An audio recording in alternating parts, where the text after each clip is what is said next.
Bonjour et bienvenue sur La Santé par Nature, un podcast sur la santé abordé sous l'angle de la prévention naturelle et de bon sens, car comme on le dit très justement, mieux vaut prévenir que guérir.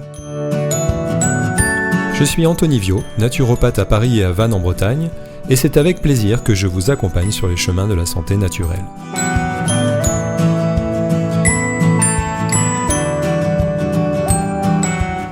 Aujourd'hui, je vous propose un entretien exceptionnel avec le naturopathe Alain Rousseau.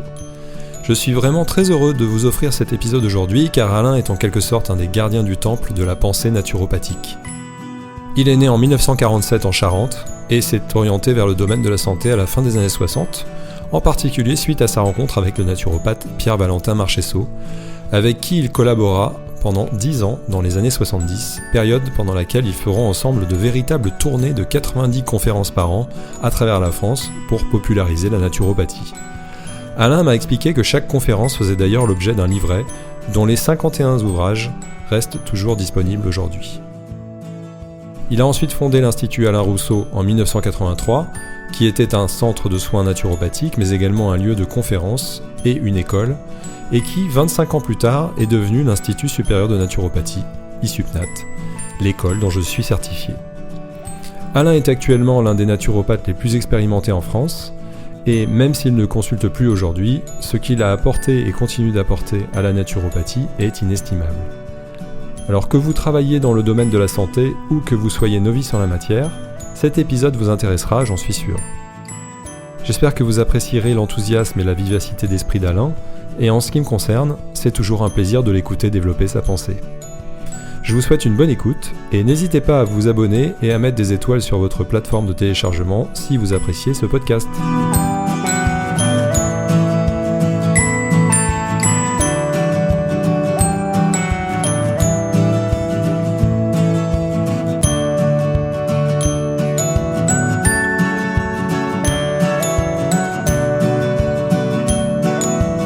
Bonjour Alain, bienvenue sur le podcast La Santé par Nature. Merci beaucoup d'avoir accepté mon invitation. Donc pour les auditeurs et auditrices, je précise que j'ai eu la chance de t'avoir comme enseignant en 2017-2018 à l'école ISUPNAT, où je me suis formé à la naturopathie. Et j'en garde un excellent souvenir. Donc j'avais été très impressionné par le bon sens de ton enseignement. Et donc je suis très heureux de pouvoir discuter avec toi aujourd'hui et aussi que les personnes qui nous écoutent aient la chance de pouvoir entendre ta voix.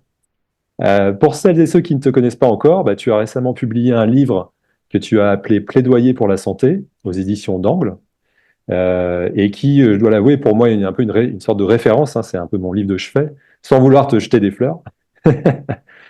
Voilà. Et on peut juste rappeler que tu es l'une des rares personnes en France à avoir permis l'essor et la popularisation de la naturopathie et de sa philosophie.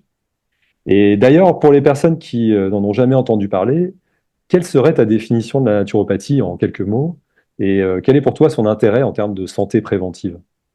D'abord, bonjour Anthony et merci de m'avoir invité à tes podcasts.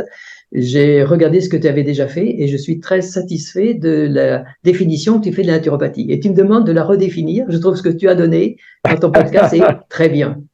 Ceci dit, pour les auditeurs, eh bien, écoute, comment je définirais la naturopathie?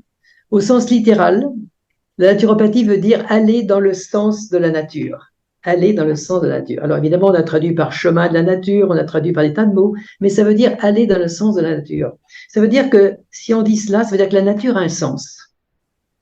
Et si la nature a un sens, c'est celui de l'organisation de la vie terrestre. Car cette vie s'est organisée des milliards d'années. Nous en sommes issus depuis 3 milliards d'années. Et cette vie continue, elle continue en se développant, en se multipliant, en ayant des relations extrêmement particulières qui fait que notre planète, on peut dire que cette planète qui est une planète de minéral est une planète vivante. Et ce bon sens nous a amenés jusqu'à nous. C'est pas nous qui avons créé la nature, c'est pas l'homme qui a créé la nature. C'est pas l'homme qui a décidé comment ça devait fonctionner. Il est issu de cette programmation. Je dis programmation, je peux se méfier parce que quand on dit programmation, on dit un programmateur, etc. Néanmoins, c'est une réalité. Et nous sommes issus de cette réalité. Donc, quand je dis que la naturopathie est une médecine de bon sens, c'est qu'elle va dans le sens que je dirais volonté de la nature et de l'organisation de cette nature. Maintenant, on met des mots là-dessus. On met écologie, on met biodiversité, etc. Mais c'est cette perception que nous avons maintenant qui est tout à fait nouvelle, qui passe par la raison, mais que les anciens et que les animaux et que les végétaux ont naturellement suivi. Ce sont des règles, qu'on peut dire des règles ou des lois biologiques qui ont été suivies par toutes les espèces de la vie. Voilà. Donc, la naturopathie, c'est une médecine de bon sens, d'abord. Et cette médecine de bon sens s'adresse à chaque être vivant. On peut faire de la naturopathie pour les plantes, on peut faire de la naturopathie pour les animaux, on peut faire de la naturopathie pour les humains. Évidemment, ça a été développé en particulier pour les humains, mais elle est applicable à tous les êtres vivants. Ça s'appelle de l'écologie. Donc, la naturopathie, c'est l'écologie de la santé. Pourquoi le mot santé maintenant par rapport à maladie? Quand on parle de naturopathie, on pense à se soigner par la naturopathie. En réalité, la naturopathie, c'est pas une médecine de soins. C'est une médecine qui permet de perpétuer la vie et de la perpétuer dans les meilleures conditions possibles. Et cette santé envers lesquelles chaque être vivant lutte, c'est pour maintenir son existence d'abord, sa vie, sa survie, et aussi sa place dans la biodiversité. Et chaque espèce lutte. Et quand elle lutte, c'est pour faire quoi? Pour avoir le maximum de son expression vitale. Et cette expression vitale, c'est la santé. Donc, c'est un devoir obligatoire pour tous les êtres vivants de cette planète de maintenir leur santé. Et pour les humains, nous n'y échappons pas, nous faisons partie d'un de ces éléments de la biodiversité et nous devons aussi maintenir notre santé. Alors maintenant, pour comprendre cela, il faut peut-être comparer par rapport à ce que l'on connaît. On connaît actuellement une médecine, qui est la médecine qu'on dit allopathique, c'est un nom un peu compliqué, mais c'est une médecine auquel nous avons tous recours, c'est une médecine qui est officielle, c'est une médecine qui est remboursée par l'assurance maladie, etc. Et cette médecine-là est une médecine qui traite les maladies. Quand je dis traiter les maladies, en général, c'est avec des médicaments, ça peut être un antipyrique, un antibiotique, etc. Enfin, tout médicament qui semble spécifique à cette maladie. Ce système allopathique ne s'intéresse qu'à la maladie, mais pas à la santé. Éliminer une maladie ne veut pas dire faire de la santé. Éliminer une maladie, c'est supprimer ce qu'on appelle les symptômes de la maladie, tous les troubles de cette maladie, tout ce qui nous gêne, tout ce qui nous handicape par rapport à nos envies, nos besoins, nos désirs. Quand on est malade, on ne peut pas faire ce que l'on veut exactement. Notre corps ne suit pas, on n'est pas bien dans son corps, on n'est pas bien dans sa tête, etc. Et supprimer tous ces symptômes nous donne un confort immédiat. Ça, c'est magique. Sauf que ce confort immédiat ne fait pas de santé. Et il y a eu un glissement progressif, on en reparlera un peu plus tard, entre développer la santé et soigner les maladies. Soigner les maladies ne veut pas dire faire de la santé. Mais faire de la santé, c'est s'éloigner naturellement de la maladie. Autrement dit, la meilleure thérapie contre la maladie, c'est la santé. Alors, cette santé, c'est pas un mot, un vain mot, c'est pas une absence de maladie. Il faut savoir que dans les années 1945, l'ONU, l'Organisation des Nations Unies, qui a fait suite à la Société des Nations Unies, c'était fait juste après la guerre. Il y avait 5 pays qui ont ratifié la charte. C'était la France, l'Angleterre, les États-Unis, la Russie et la Chine. Autrement dit, entre guillemets, les vainqueurs de la dernière guerre. Et les objectifs de l'ONU, ça a été de se rendre compte que les peuples étaient en souffrance. Non pas seulement à cause de la guerre, mais à cause de l'économie, à cause des maladies, etc. Et ils se sont donnés pour mission. Et ces 5 pays ont fait égo, puisqu'actuellement il y a 194 ou 195 pays qui font partie de l'ONU, laquelle l'ONU a fondé l'OMS. C'est une branche de l'ONU, l'OMS, l'Organisation mondiale de la santé. Et cette Organisation mondiale de la santé, l'objectif est de promouvoir la santé et de préserver la sécurité mondiale et de servir les populations en difficulté. Donc, tu vois les objectifs. Eh bien, si on regarde ce que fait l'allopathie, ça ne correspond pas du tout à ces objectifs. Car on se rend compte que soigner une maladie améliore certes souvent, mais ça ne fait pas santé, ce qui fait que les gens sont à nouveau malades. Et on en reparlera un peu plus tard, dans peut-être les questions que tu vas me poser, mais on se rend compte que mieux on est soigné, plus on est malade. Et on se rend compte actuellement, nous avons un système de santé particulièrement performant, tout le monde a accès à cette médecine, gratuitement, entre guillemets, ou solidairement, en payant un peu de sa poche, mais on se rend compte que la santé n'est jamais obtenue. On passe de maladie en mieux-être, de mieux-être en maladie, de maladie en convalescence, de convalescence en mieux-être, etc. Et on finit toujours où? Pratiquement maintenant à l'hôpital. Et quand on regarde à l'hôpital, ou quand les gens meurent encore chez eux, c'est à côté du lit du mourant, il y a une table de médicaments. Donc on se rend bien compte que ces médicaments, ils ne permettent pas à la santé de se développer. Peut-être qu'ils améliorent un confort dans la survie de l'individu, mais pas dans sa qualité de vie. Et on voit bien que les fins de vie deviennent de plus en plus difficiles. Et elles le seront de plus en plus. Et ce ne sont pas des médicaments qui vont pouvoir améliorer cette situation. La vraie solution, c'est de mourir en bonne santé, en ayant gardé toutes ces aptitudes à se mouvoir par eux-mêmes, se suffire à soi-même et garder un esprit actif pour pouvoir continuer à méditer sur sa situation d'humain. Parce qu'après tout, nous sommes des humains et ce qui nous différencie, c'est cette capacité de se poser des questions, des interrogations et d'essayer d'apporter des réponses. Et ça, c'est jusqu'à la fin de sa vie qu'on peut apporter des réponses. Et je dirais peut-être qu'au dernier souffle, on a encore des réponses qui peuvent arriver. Mais quand je vois des personnes qui sont atteintes de démence, comme l'Alzheimer, qui est bien connu, ces gens, quelquefois, ont perdu leur capacité cognitive depuis quelquefois 5 ans, 10 ans, 20 ans avant de mourir. Et là, on s'interroge, on dit, mais est-il normal qu'une vie se termine comme cela? Ce phénomène se passerait pour un animal, il serait immédiatement éliminé par la nature. Mais nous, humains, avec notre compassion qui est naturelle, on va aider ces gens-là à vivre, pas qu'ils meurent. Sauf que leur intellect est mort, entre guillemets. Donc ça, ces fins de vie qui augmentent dans tous les pays qu'on appelle industrialisés, qui ont un haut pouvoir de pouvoir d'achat, eh bien, ça se produit de plus en plus. Et on se rend compte en même temps que le nombre des maladies augmente. Le nombre, je dis bien, c'est plusieurs milliers de maladies qui atteignent l'humain. Et ça augmente toujours. Et on se rend compte que ces maladies sont de plus en plus graves, car avant, il y avait des maladies infectieuses, il y avait des déficiences organiques, etc. Mais maintenant, on a des maladies qui touchent notre système génétique. C'est notre ADN, ce que nous transmettons aux descendants, qui est affecté. Donc, c'est très grave. Pourquoi? Parce que ça peut mettre en péril l'humain lui-même.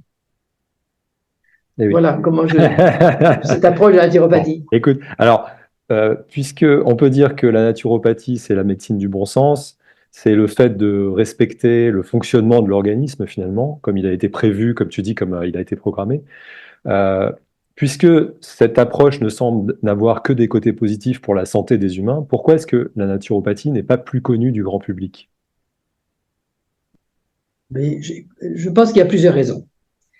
La première, c'est que le mot naturopathie, il ne faut pas l'oublier, est connu en France depuis les années 70. Avant, ce mot n'existait pas. Alors, il existait aux États-Unis, car il a été créé aux États-Unis, au début du siècle dernier. Et puis, il a fallu que ce soit Marcheseau, Pierre-Valentin Marcheseau, qui, dans les années 70, parle de naturopathie. Il a utilisé le même terme, simplement qu'au lieu de mettre un Y à la fin, il a mis IE à la française. Okay? Et ce mot naturopathie est arrivé sur le marché. Est-ce que c'était une médecine nouvelle? Non, pas du tout, c'était pas une médecine nouvelle, simplement que le mot était nouveau. Mais cette médecine est une médecine qui était pratiquée par ce qu'on appelait les médecins naturistes. C'était des médecins qui avaient un diplôme de médecine, mais qui, au lieu de soigner avec des médicaments, soignaient par ce qu'on appelait des moyens naturels, non pas pour soigner les maladies, mais pour développer la santé.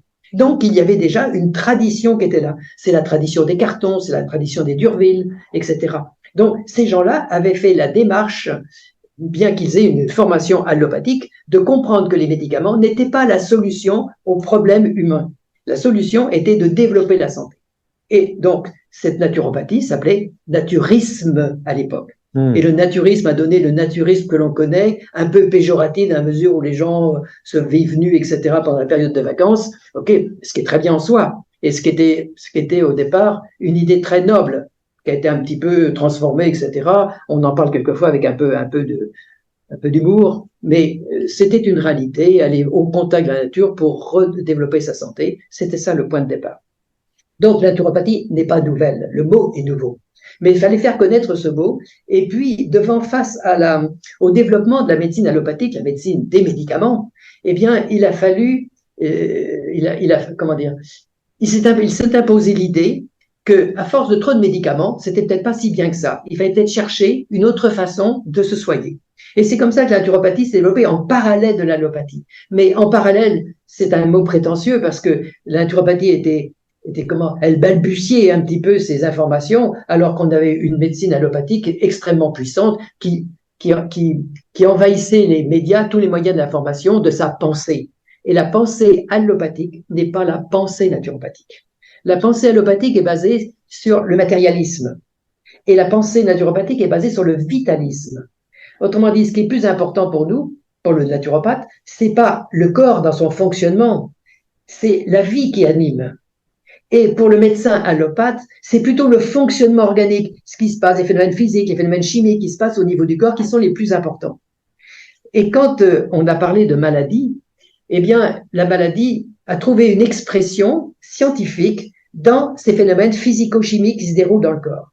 Et quand ces phénomènes physico-chimiques ne correspondent pas à une organisation correcte, entre guillemets, qu'on appelle la santé, eh bien,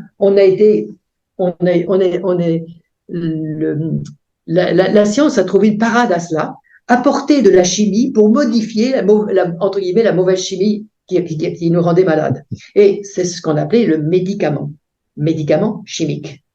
Sauf que ce médicament chimique, on s'est rendu compte avec le temps, parce qu'au début, tout le monde a pensé que c'était la meilleure solution pour retrouver la santé, ne plus être malade. On s'est rendu compte que ces médicaments avaient un inconvénient, c'est qu'ils n'étaient pas acceptés par l'organisme. Même s'ils modifiaient les symptômes, ils amélioraient la situation apparemment, ils entraînaient des troubles organiques annexes. Et c'est ce qu'on a appelé, on a mis un mot très vite, on a mis iatrogénicité. On s'est rendu compte que plus on soigne ces maladies avec des médicaments, plus les médicaments vont induire des perturbations organiques et qui vont créer de nouveaux troubles. Et c'est sur ces nouveaux troubles, la médecine va mettre un nom de maladie. Et à ce nom de maladie, il y aura un médicament spécifique qui entraînera de nouveaux troubles. C'est pour ça que je disais tout à l'heure, on est de mieux en mieux soigné, mais de plus en plus malade. Et parallèlement à cette pensée, la pensée vitaliste est apparue. Elle n'est pas nouvelle, elle est très ancienne. D'ailleurs, c'est elle qui anime les trois médecines qu'on appelle traditionnelles à l'OMS, que sont la médecine ayurvédique, la médecine chinoise et la naturopathie. Ce sont des médecines vitalistes. C'est-à-dire qu'on respecte la vie dans le corps, on sait que cette vie a un programme et il faut se mettre dans le programme de cette vie. À partir du moment où on sort du programme, les troubles apparaissent. Si on rentre dans le programme, les troubles disparaissent. Donc, c'est peut-être les excès de la médecine allopathique qui a permis à la naturopathie de se développer, ou de moins de reprendre un peu de vigueur. Actuellement, on se rend compte qu'elle va en prendre de plus en plus. Pourquoi? Parce que la mauvaise santé n'affecte pas que l'humain, elle affecte aussi les animaux, elle affecte aussi les végétaux. Et on se rend compte qu'on soigne les humains comme on soigne les végétaux, comme on soigne les animaux, avec des médecines, des médicaments, des médecines antisymptomatiques. C'est-à-dire qui neutralisent les symptômes, mais qui ne rétablissent pas la santé. Et en même temps, le phénomène de iatrogénicité existe. C'est-à-dire ces molécules, médicaments que l'on pensait disparaître après leur utilisation dans l'organisme, pas du tout. Elles n'ont pas disparu. Ces molécules se retrouvent dans la nature. Et elles sont captées par d'autres êtres vivants. Ce qui fait que ça entraîne un système qu'on appelle la pollution. Mais ça ne veut pas dire grand-chose. Ça s'appelle en fait la destruction progressive de la vie terrestre. Donc, quand je disais que la naturopathie est une médecine écologique, elle est écologique par nécessité. Et on ne peut pas dissocier la naturopathie de l'écologie générale. Il faut que la santé soit la recherche pour tous les êtres vivants.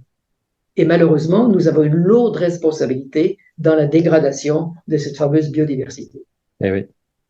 Alors, une idée que tu développes dans ton livre, une idée très importante dans la naturopathie que tu as enseignée, et qui va à l'encontre de ce qu'on a généralement en tête, cette idée, c'est que pour comprendre comment le corps humain fonctionne, il faut reconnaître que ce qu'on appelle maladie aiguë fait en quelque sorte partie de la santé.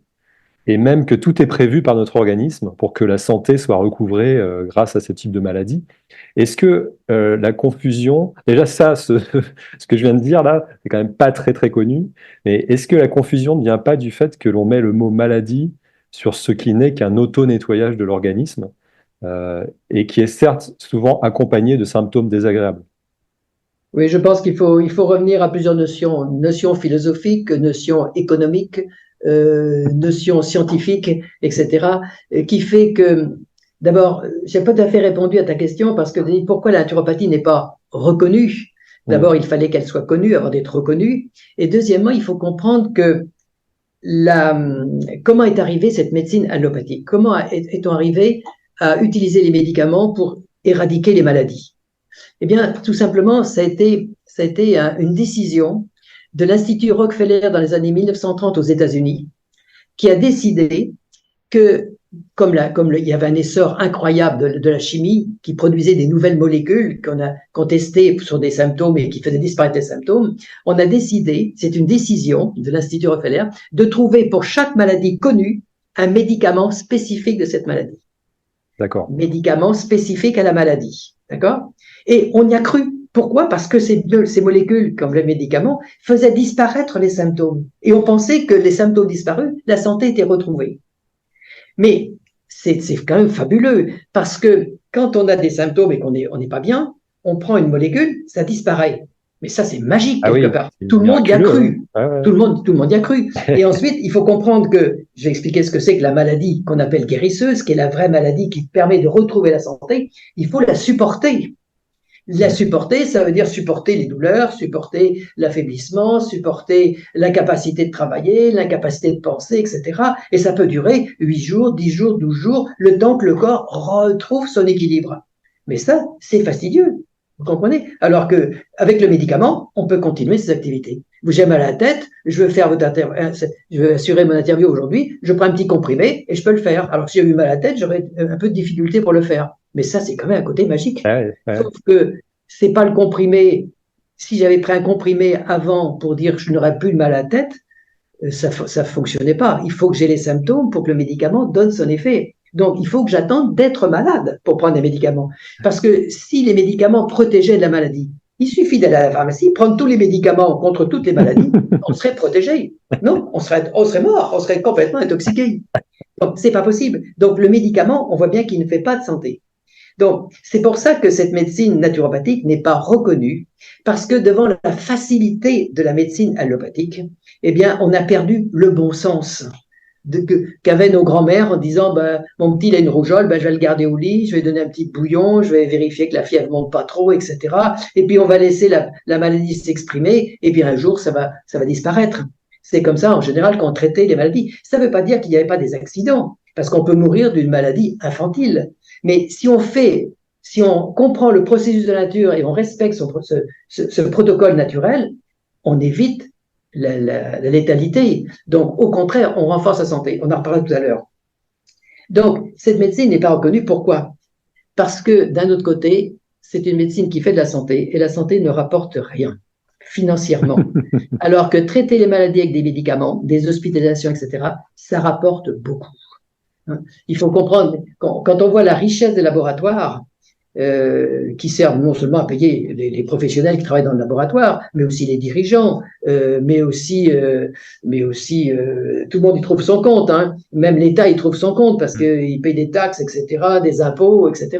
Donc, cette maladie rapporte beaucoup. Et dans notre système capitaliste tel qu'il est institué actuellement, tel qu'il fonctionne, la maladie rapporte beaucoup. Et la santé, malheureusement, ne rapporte rien. D'ailleurs, quand je pense à Michel Barnier, notre Premier ministre qui vient juste d'être nommé, qui veut faire des réductions de dépenses, écoutez, une des premières choses qu'il a à faire, c'est promouvoir la santé. Parce que la maladie en général, coûte à l'assurance maladie plus de 200 milliards. Et elle est toujours en déficit d'une année sur l'autre. On augmente le budget ou on essaie de faire des réductions dans les dépenses, mais ça augmente tout le temps. Et le déficit est toujours là. Ça veut dire que cette médecine ne fait pas de santé, parce que si on est bien soigné, on devrait être en meilleure santé, donc on devrait moins consommer de médecine. En réalité, c'est l'inverse. Hein. Donc, et on a en plus des maladies de plus en plus graves, qui coûtent de plus en plus cher. Ça s'appelle les maladies chroniques. On va en reparler. Mais ces maladies chroniques consomment 60% du budget de l'assurance maladie. Sur les 300 millions, c'est 180 qui sont dépensés uniquement pour ce qu'on appelle les maladies chroniques. Mais les maladies chroniques, on va voir, elles relèvent d'une mauvaise médecine, de la iatrogénicité. Alors, tu me posais la question de la maladie aiguë, c'est ça? Oui, la maladie aiguë ou de... Alors, voilà, je te laisse développer. Alors, il faut comprendre les deux choses. Quand le naturopathe parle de maladie, il parle d'une maladie auto-guérisseuse, il parle d'une pseudo-maladie, il parle d'une crise curative. Autrement dit, la maladie pour le naturopathe, c'est un phénomène qui est déclenché par l'organisme lui-même, sans faire appel à notre propre volonté, pour retrouver la perturbation qu'il a dans son fonctionnement. On peut traduire ça par un mot un peu technique qui s'appelle l'homéostasie. L'homéostasie, c'est qu'un organisme qui fonctionne correctement a un certain nombre de molécules toxiques et un certain nombre de molécules utiles qu'il doit maintenir en équilibre. Et cet équilibre, il est maintenu en dehors de notre volonté, et c'est tout le système organique qui participe à cela, le système nerveux, le système glandulaire, et puis tous les organes, la respiration, le foie, les intestins, la musculature, etc. Tous ces organes participent dans une symbiose très particulière qui fait que chacun est au service de l'autre et que l'objectif est de maintenir une unité fonctionnelle de la plus haute performance, qu'on appelle la santé. D'accord? Cette maladie, elle se déclare tout de suite et spontanément dans les premières semaines, quelquefois les premiers mois ou les premières années de la vie. C'est ce que nous appelons les maladies infantiles. Et ces maladies infantiles sont des maladies qu'on appelle aiguës par rapport aux maladies chroniques, sont des maladies qui sont déclenchées par le corps lui-même. Alors, quand je dis cela, celui qui n'a pas la pensée naturopathique a un peu de peine, il dit oui, mais c'est un microbe, c'est contagieux. Et mon enfant, il a attrapé la rougeole parce que son petit copain à l'école l'avait, il l'a attrapé. Mais le premier qui a eu la rougeole, il l'a attrapé de qui? Je ne sais pas, d'accord? Et puis, dans une classe de 30 élèves, eh bien, tout le monde n'attrape pas la rougeole. Il y en a qui l'ont, d'autres qui ne l'ont pas, et ils sont restés en contact les uns avec les autres. Donc, il y a quelque chose qui fait une différence. Et c'est quelque chose, maintenant on dit, c'est le système immunitaire. Mais ce système immunitaire, ça veut dire que s'il y a eu un microbe ou un virus, d'accord, un microbe, une bactérie ou un virus qui a infecté l'organisme, c'est parce que les conditions étaient propices au développement de cette bactérie ou de ce virus. Autrement dit, les microbes n'arrivent pas là par hasard, ils arrivent quand ils ont des conditions optimales pour se développer. Sinon, ils restent là où ils sont. D'accord? Ils ne peuvent pas se multiplier. Pour qu'ils se multiplient, pour qu'un microbe en fasse 2, puis 4, puis 8, puis 16, puis 32, etc., etc. C'est pour ça que c'est exponentiel. Et comme les bactéries se multiplient toutes les 20 minutes, on voit qu'à la fin de la journée, ce sont des millions de bactéries que l'on a. Et des millions de bactéries, ça veut dire que le corps doit lutter encore plus vite. Mais comment ces bactéries se construisent? Elles se construisent avec quoi? Avec de la matière. Elles la prennent où, cette matière? Dans notre organisme. C'est pas de la matière qui vient de l'extérieur, c'est bien à l'intérieur. Elle se développe à l'intérieur, elle trouve ce dont il faut nécessaire pour se développer. Eh bien, justement, ces conditions qui permettent aux microbes de se développer sont des conditions, sont des molécules que le corps aurait dû naturellement éliminer. C'est ça. Pourquoi? Parce que il faut bien comprendre le fonctionnement du corps. On ne peut pas vivre sans notre environnement. Pourquoi? Parce que nous échangeons de la matière en permanence. J'ai besoin de prendre de la matière, de l'air, de l'eau, des aliments. D'accord? Tout ça, c'est de la matière qu'on appelle organique, en quelque sorte. Et mon corps, après avoir utilisé cette matière dans les cellules, fait que cette matière s'use, il y a des cellules qui meurent, cette matière est rejetée et redonnée à la nature. Ça s'appelle les urines, ça s'appelle la sueur, ça s'appelle les fesses, etc. Et tout ça, c'est quoi? C'est recyclé par des bactéries. Et ces bactéries vont recycler, des bactéries, champignons, etc., vont recycler ça pour donner des végétaux, voire des animaux qui ont consommé les végétaux, pour m'apporter une nouvelle matière vivante. Eh bien, on s'est rendu compte que les bactéries, au lieu de se développer sur la matière que j'ai rejetée, elles viennent se développer sur la matière que j'ai conservée, que je n'ai pas su évacuer, éliminer. C'est ça la maladie infantile. C'est la première maladie. Et ça, l'enfant ne tombe pas malade parce qu'on a décidé qu'il soit malade, ou parce que c'est l'hiver, ou parce que c'est l'été. Il tombe malade parce que, justement, il n'a pas su épurer son organisme au fur et à mesure du temps, au fil des jours. Et à un moment donné, quand le seuil de ces molécules devient trop élevé, eh bien, ce qu'on appelle la crise curative, ça sort. Et ça sort comment? Eh bien, ça sort justement par des organes qu'on appelle émonctos en naturopathie, qui sont les organes prévus pour l'élimination de ces molécules indésirables qui ont eu leur durée de vie dans le corps et qui maintenant doivent être rejetées. Et ces maladies qu'on appelle aiguës sont des maladies qu'on dit guérisseuses. Pourquoi? Parce que naturellement, le corps sait ce qu'il faut faire. Devant une maladie infantile, on n'a pas besoin d'intervenir. Le corps, c'est lui qui intervient. Autrement dit, les symptômes que nous pensons être liés aux microbes, par exemple, sont liés simplement au corps qui se défend. qui est en activité pour choisir, pour épurer ces molécules. La fièvre n'est pas seulement faite pour combattre le microbe, elle est parfois quand le microbe a une fragilité à l'élévation de température, mais c'est aussi pour brûler les molécules indésirables. C'est ça la fièvre d'abord. Et ensuite, ces molécules qui vont être brûlées vont être éliminées par le système immunitaire. Donc le système immunitaire, c'est pas un système qui lutte simplement contre les microbes, c'est aussi un système qui lutte contre les molécules inutilisables, même contre les molécules toxiques qui ont pu rentrer dans le corps, qui ne seront jamais utilisables. Le système immunitaire est mobilisé. Donc tous les symptômes, en fait, sont des symptômes qui sont liés à la réaction de l'individu, non pas à la maladie elle-même. Et on s'est rendu compte que les bactéries se développaient surtout dans un premier temps, et dans un deuxième temps, c'est plus les bactéries qui se développent, ce sont les molécules qui se déposent dans les tissus, qui viennent perturber l'activité même des cellules, donc les fonctions organiques, et à ce moment-là, on a ce qu'on appelle les maladies chroniques. D'accord? Et envers ces maladies chroniques, qu'est-ce qu'on peut faire? La naturopathie n'est même plus d'actualité. Il faut aider ces gens à vivre malgré leur handicap, malgré leur souffrance. Il faut les aider à survivre, non pas à vivre, parce qu'on sait très bien que la santé ne pourra jamais être retrouvée. Donc, pour revenir à notre Premier ministre, s'il veut faire des économies, c'est commencer par là. Parce que le non-retour de la santé nous coûte incroyablement cher. C'est plus de 200 milliards d'euros. Alors, quand il veut économiser 60 milliards d'euros, on peut déjà prendre ça. Seulement, il faut qu'on change notre logiciel intellectuel qui fait qu'actuellement, nous ne pensons pas comme le naturopathe peut penser. On pense comme l'allopathe. Je suis malade, c'est pas de ma faute, j'ai attrapé quelque chose, etc. Je succombe de quelque chose. Je frappe à la porte du médecin pour qu'il me apporte la solution. Ça, c'est notre logiciel. Et ce logiciel, ça fait maintenant, depuis 1930, ça fait un siècle, et ça fait globalement 4 à 5 générations, qui fait que nous sommes conditionnés par ce qu'on appelle la pensée allopathique.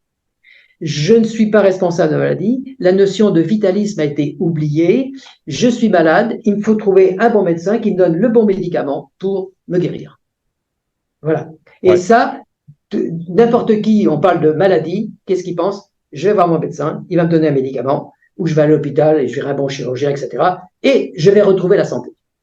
En réalité, on se rend compte que la santé n'est jamais retrouvée. Et je reviens à ma première remarque quand tu m'as dit comment définir la naturopathie. J'ai dit que la santé était véritablement la chose qui s'opposait à la maladie. C'est ça qu'il faut garder en tête.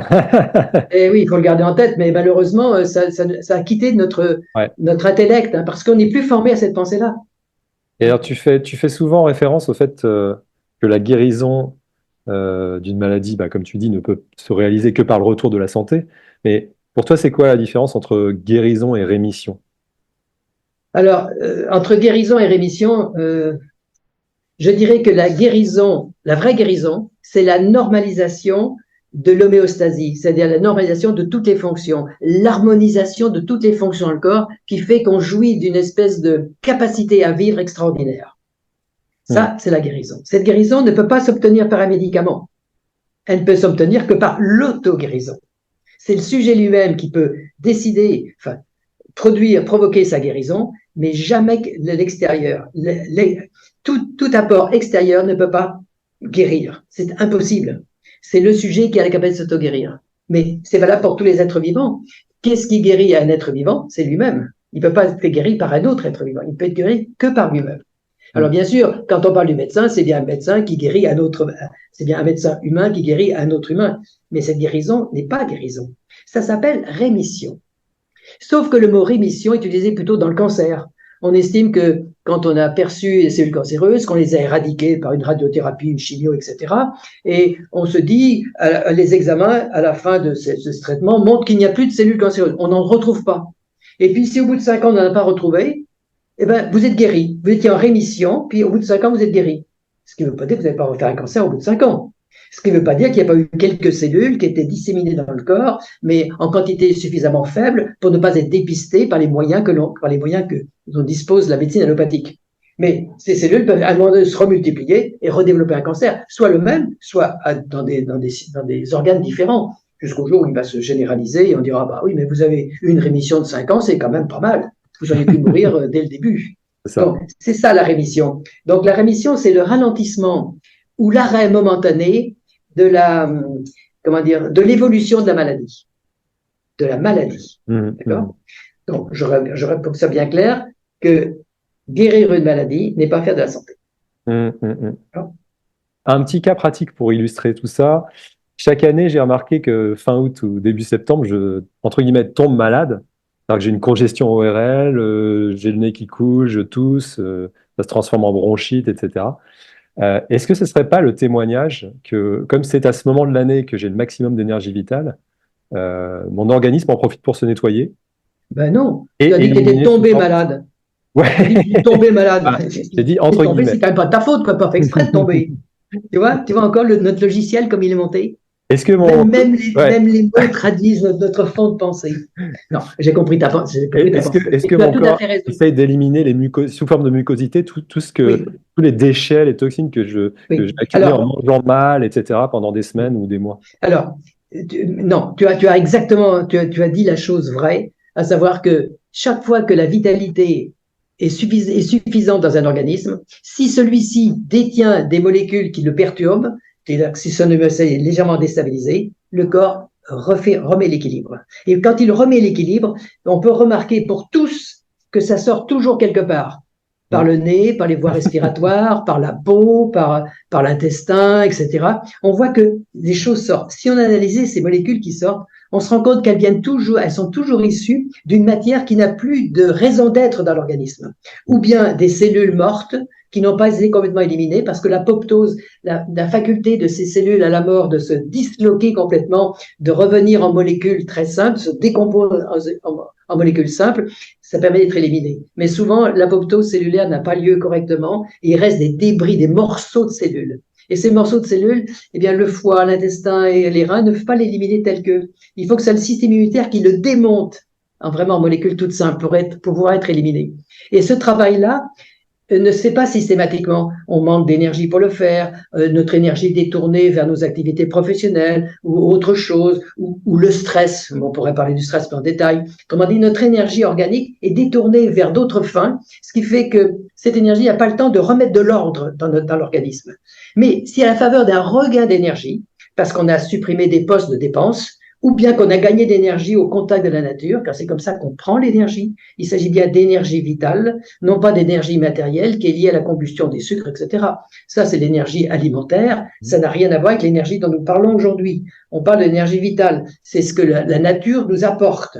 C'est la lumière, c'est l'eau, c'est l'air, c'est le contact avec les animaux. On appelle le chi, le prana. C'est ça, c'est le chi. C'est tous ces mots qui ont été inventés par les hommes pour définir cette chose immatérielle, mais que chacun peut percevoir, mais que la raison nous interdit d'accepter, parce que notre raison ne peut pas le démontrer scientifiquement.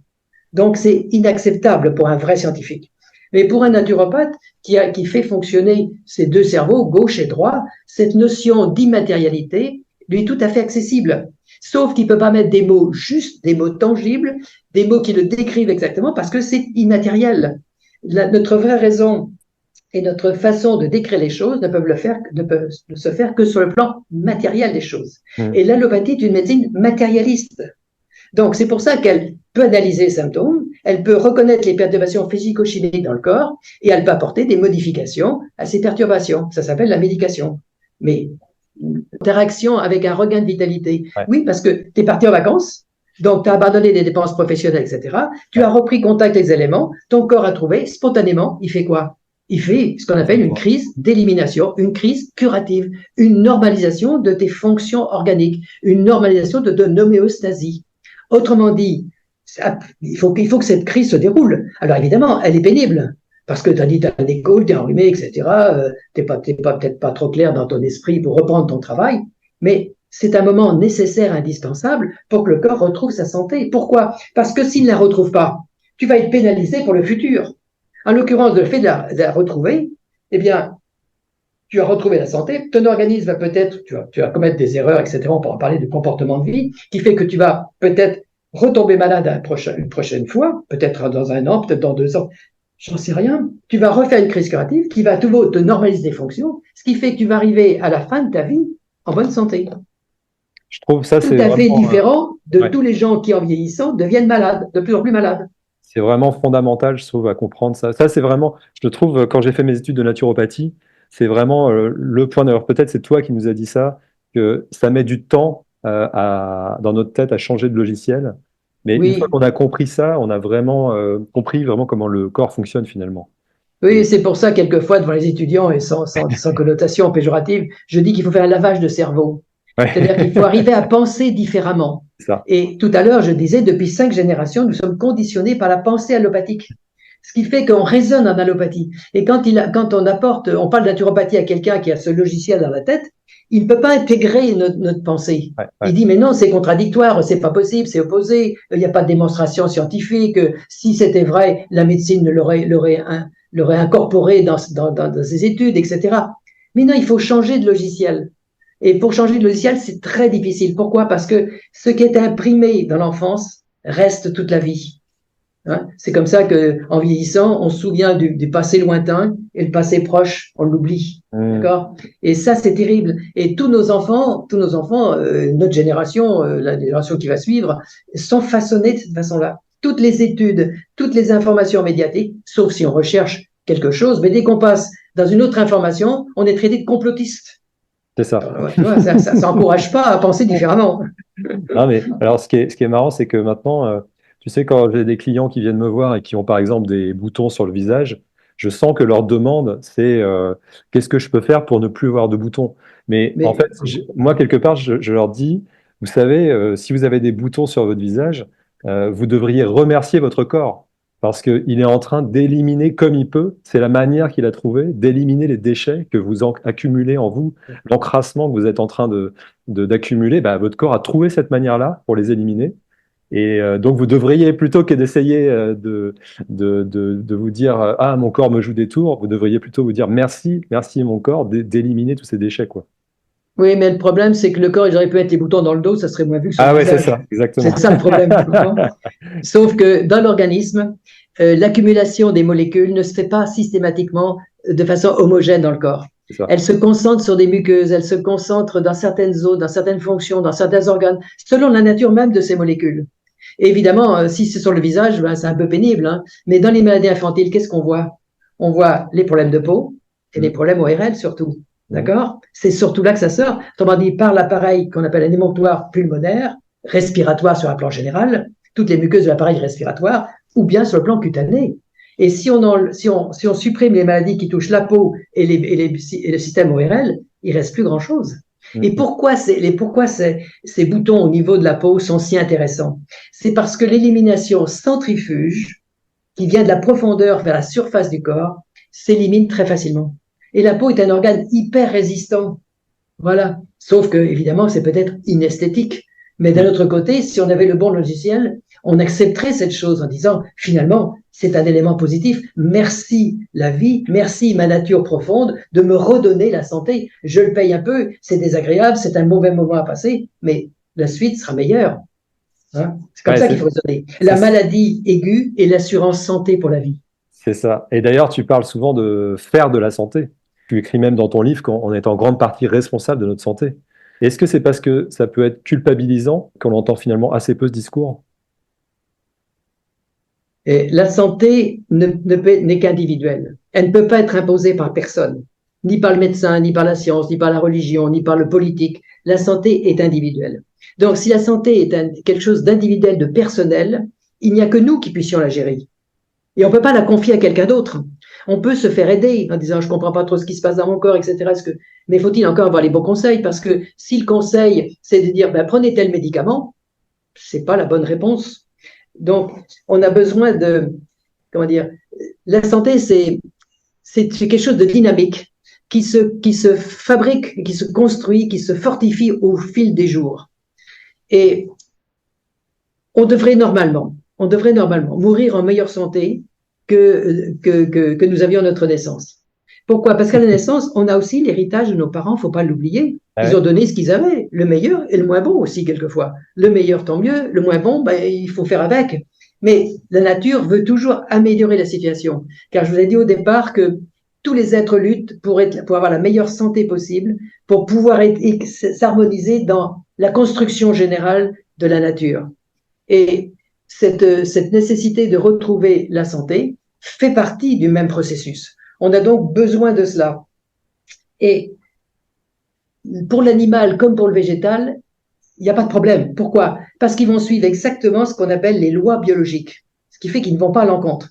Mais nous, humains, nous pensons avec notre cerveau, nous imaginons des hypothèses qui ne correspondent pas à la réalité et on vit en fonction de cela.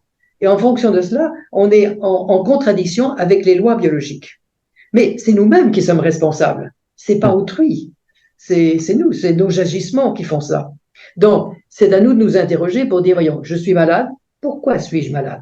Qu'est-ce qui fait que je suis malade? Ou qu'est-ce que je fais que je suis toujours malade, que je vais toujours voir un médecin, que ça rechute, etc. Donc, on a ce devoir de réflexion.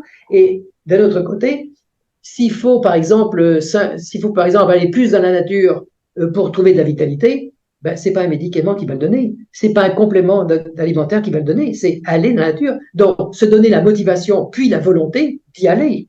Autrement dit, si maintenant je fais le mauvais choix d'aliments, par exemple, je mets dans mon assiette ce qui ne convient pas à mon corps, c'est pas à mon épouse de dire non, il faut pas faire ça, il faut faire ça. Non, c'est moi qui dois le décider, d'accord? Je peux avoir des conseils, certes, mais ma décision me revient. Autrement dit, la santé, c'est quelque chose de très personnel et c'est quelque chose de dynamique. C'est-à-dire que on a l'habitude de dire la maladie c'est une chose, quand on n'est plus malade, on est en bonne santé. Non, c'est pas deux états. La santé, c'est une dynamique permanente. C'est quelque chose qui évolue, c'est quelque chose de vivant.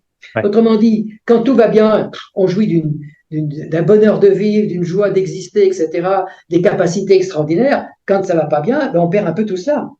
Donc, c'est quelque chose de fluctuant. On évolue de la santé vers la maladie et de la maladie vers la santé. Mais ce ne sont pas des états, c'est tout le temps quelque chose de dynamique. D'ailleurs, on voit bien que les maladies évoluent de maladies aiguës, centrifuges, vers des maladies chroniques, dégénératives, destructrices.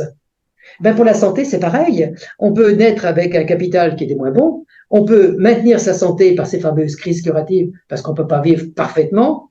Et d'un autre côté, on peut renforcer sa santé, c'est-à-dire améliorer son capital génétique. Ce que, avant, il y a 30 ans, quand je disais ça, tout le monde me disait, mais vous êtes fou, Rousseau.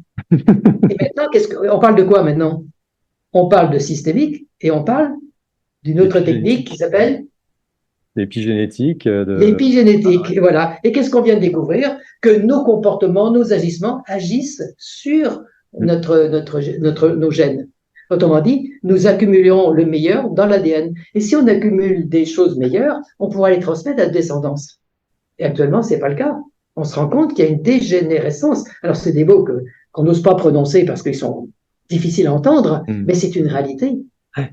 D'accord? Et on voit des enfants maintenant qui ont des maladies graves, comme les maladies de la vieillesse, quoi. Des cancers, des choses épouvantables. Et ça arrive dans la jeunesse, ce qui était impensable en soi. Sauf accident de la nature qui peut toujours arriver, mais globalement, c'est quand même des phénomènes que l'on observe. Et on les observe où? Ben, dans les pays en plus industrialisés. C'est étrange, ça. Autrement dit, les pays les mieux soignés, hein, où la santé est la mieux entretenue. Et quel est le rôle du psychique dans tout ça? Parce que le docteur Bach, à qui on doit le concept d'élixir floraux, il disait qu'on devrait en réalité plus s'occuper du malade que de la maladie. Oui. Donc, parce que les maladies découlent souvent d'attitudes mentales néfastes. Est-ce que c'est une idée que tu défends également? Ben, écoute, j'ai déjà répondu en disant que dans les années 1930, quand l'Institut Rockefeller a décidé de trouver un médicament pour chaque maladie, on s'est intéressé à la maladie et non plus au malade. Avant, on s'intéressait aux malades, on s'intéressait aux réactions du malade, comment il réagissait, etc. Et en fonction de ses réactions, s'il avait trop chaud, on refroidit, s'il avait trop froid, on le réchauffait, etc. Enfin, on regardait un peu comment le malade réagissait. À partir du moment où on a décidé, et c'est pour ça qu'on parle de convention, et c'est pour ça que la médecine allopathique est appelée médecine conventionnelle, c'est une convention, donc c'est pas naturel, c'est une convention. C'est vrai, ouais. Eh bien, on a oublié justement que le malade détenait la solution de la guérison. Et actuellement, on pense que la guérison ne dépend que d'un apport extérieur. Un médecin, un médicament, un chirurgien, etc. Enfin, quelque chose qui nous apporte la solution. La solution ne vient plus de nous-mêmes. Donc, cette médecine dite conventionnelle est une médecine qui continue à se développer. Pourquoi? Parce qu'elle crée de nouvelles molécules. Et avec ces nouvelles molécules, quand on les teste sur certains symptômes, on fait disparaître les symptômes. Et comme il y a de nouvelles maladies avec de nouveaux symptômes, on trouve toujours des molécules qui font disparaître les symptômes. Sauf que j'expliquais tout à l'heure qu'on va dans ce qu'on appelle la iatrogénicité, vers des choses de plus en plus graves au point de vue maladie. Voilà, c'est la fin de la première partie de cet entretien avec Alain Rousseau. Rendez-vous dans la deuxième partie pour écouter la suite.